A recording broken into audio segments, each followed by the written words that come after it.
12 থেকে 13 সেন্ট পার কেজিতে কস্টিং বাড়ছে, এটা আসলে কে বিয়ার করছে? সবাই বসে আছে এখন, বা কে কার দায়িত্ব নেবে। বস্ত্র ও পোশাক শিল্প উদ্যোক্তাদের এমন আক্ষেপের কারণ, গেল 2রা আগস্ট থেকে যুক্তরাষ্ট্রে পণ্য রপ্তানিতে শুল্ক বাড়ানোর 3 মাস পার হলেও দেশটির সঙ্গে বাণিজ্য সহায়ক কোনো চুক্তি করতে পারেনি বাংলাদেশ। এমনকি মার্কিন কাঁচামালে তৈরি পণ্য দেশটির বাজারে রপ্তানি করলে আনুপাতিক হারে যে শুল্ক সুবিধা দেওয়ার প্রতিশ্রুতি দিয়েছে ট্রাম্প প্রশাসন, তারও কোনো বাস্তবায়ন দেখছেন না ব্যবসায়ীরা। যারা আমাদের কাছ থেকে পণ্য আমদানি করে ইউএস এর মার্কেটের জন্য, তারা আমাদেরকে এখনো কোনো ক্লিয়ার ডিসিশন দিচ্ছে না।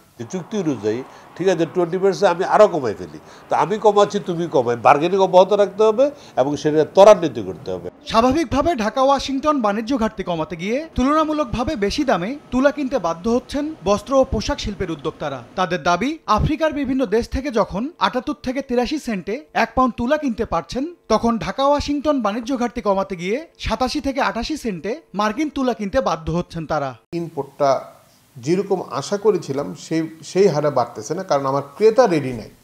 তারা চাচ্ছে সেম প্রাইসে বেশি দামে তুলা যাতে আমরা ইনপুট করে তাদের কাছে সাপ্লাই দিই।